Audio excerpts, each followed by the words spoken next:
Hello, everyone. My name's Victoria. I hope my story will be a lesson for you, because today I'm gonna tell you what you should never do. Okay, it all started in quite a trivial way. I lived in a small town, worked in a cafe part-time after college. I had little money and big dreams of my bright future. Nothing special, really. Probably I would graduate, meet some good guy, give birth to a couple of kids, and we would live happily ever after. Sometimes we would get out of our town for the weekend and get a house on mortgage, located somewhere in the suburbs. But life had other plans for me.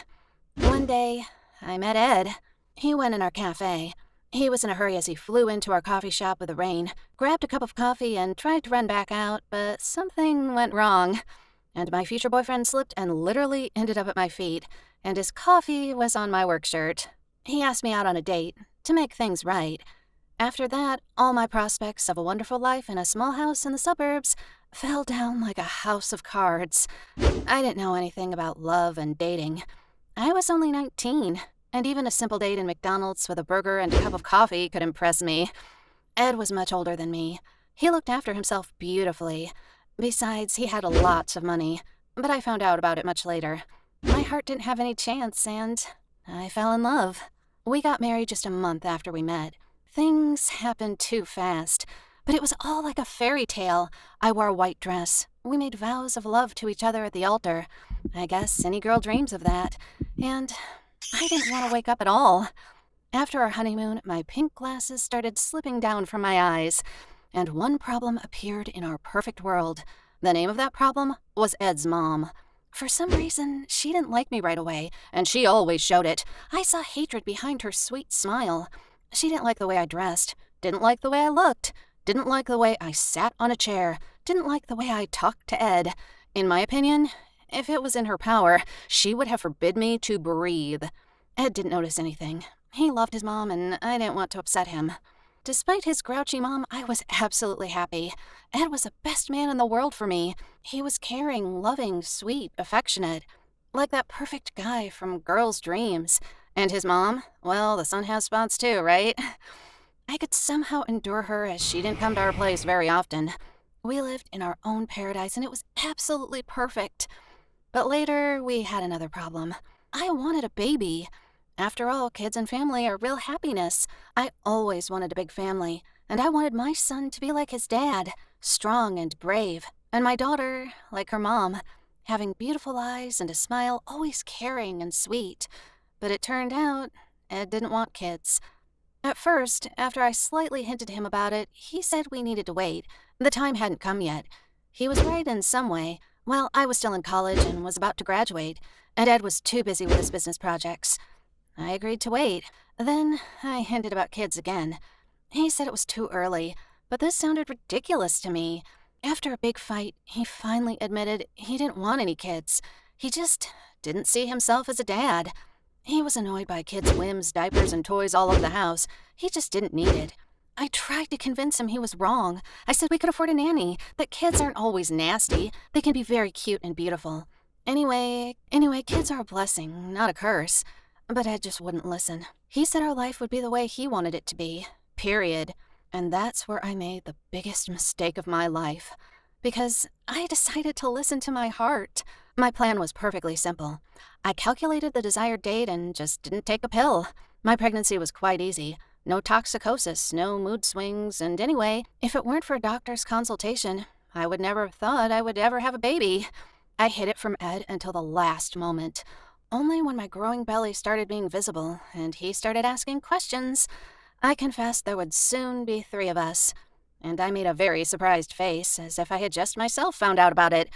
I didn't know what to expect. Of course, I dreamed Ed would hug me, admit he was wrong and he really wanted kids. We would be holding hands. He would take care of me and we would look at the sunset together, holding our baby in our arms. Well, or at least he would say he was finally okay with having babies. But what happened next was never in my plans and dreams.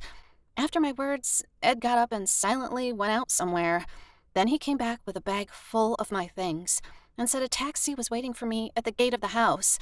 When I refused to leave and demanded an explanation, he called security. He just kicked me out when I was pregnant with his kid. I didn't want to believe it until the last moment. When I was in a taxi, even when I spent the night on a park bench, I still thought Ed would call, apologize, and take me home. We loved each other.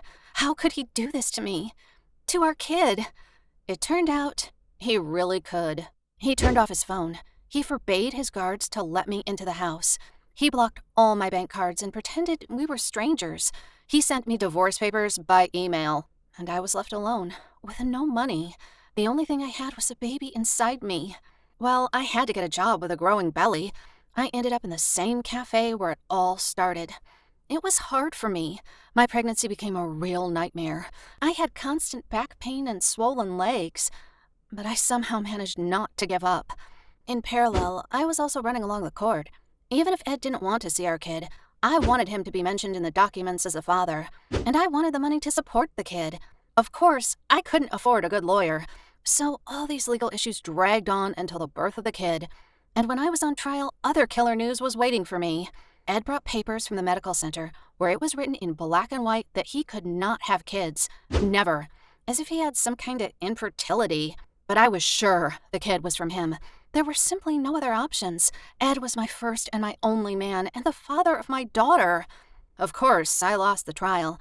As for my words against the doctor's conclusion, it was easier for everyone to believe in a young wife who decided to have fun with another man and cheat on her husband than in a fake and corrupted medical conclusion. After the trial, Ed just turned around and left. And here came his ugly mom. She dumped a mountain of insults on me right at the entrance to the court with her freaky smile. She even spat on my sneakers and proudly walked away when she saw how my hands clenched into fists. And what? After all, she was no longer my mother-in-law, just a strange, crazy-ass woman insulting me. But her words gave me a very interesting idea. She said no DNA test would confirm that my daughter is from Ed. And I thought, why not? Of course, this cost money, but there's no harm in trying. But for the next few years, I forgot about my revenge. I just didn't have time for it. I slept 3 to 4 hours a day. For the rest of the time, I worked, took care of my daughter, and worked again to get back on my feet. However, from a simple waitress, I rose up to the owner of my own cafe with the help of loans and my own savings. Over time, I expanded my business. I opened some more cafes and malls. Yeah, of course, my life was insanely difficult. My daughter and I lived at my work. We spent the night in my office. I had toys, a bed, diapers, and other kid stuff there. Instead of a nanny, the waitresses cared about my daughter, and I paid them with free lunches at our cafe. But we made it, although no one believed in my success, even me.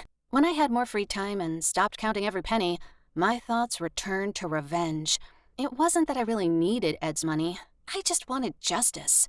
I reapplied to the court and asked for a DNA test. Ed refused, throwing fake medical conclusions about his infertility again. But the law was on my side, and he had to give up. The DNA test showed Ed was the father of my daughter, 100%. This wasn't a surprise to me, of course. I knew it perfectly well. And as for Ed's reaction, I was sure until the last moment he was pretending. And all these tests and conclusions about his infertility were just fake. But it all turned out to be much more complicated. He was in shock. He was sure he couldn't have kids. He came up to me for the first time after the trial and asked me to do another test. I agreed. The second test showed the same result, but I was no longer interested in it. A month after the trial, Ed came to my cafe and said he wanted to talk. And he told me a completely terrible story. It turned out his mom hated me so much, she convinced him of his infertility. She didn't want a kid to connect me with him, so she went all in. Ed believed his mom, and why would she lie to him about such an important issue? If his mom said he couldn't have kids, then it must be true. That's what he thought. He didn't want to tell me about it, so he made up a story he didn't want any kids. He said he didn't want to upset me, and when I told him about the pregnancy, he believed the kid wasn't his.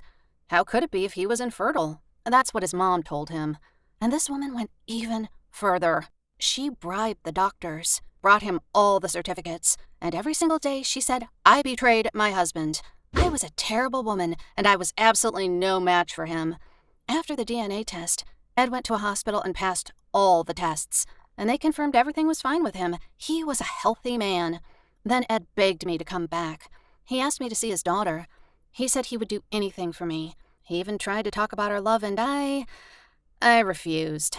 because I needed him while I was sleeping on a park bench and didn't understand why he had done this to me. I didn't believe in love anymore. I didn't need it anymore. Now I have a business I love, a wonderful daughter, and most importantly, I have no desire to return to a person who didn't believe me. Sometimes I let Ed see our baby, but I continue to live on my own, and I'm not going back to the past. I made it my way. I succeeded. And Ed, I am completely sure a person who once betrayed you will do it again. And I don't want to live constantly expecting a stab in my back. So I'm just moving on. And I'm happy. Type in the comments what you think of my story. Don't forget to like the video and subscribe to the channel to never miss new stories. Bye!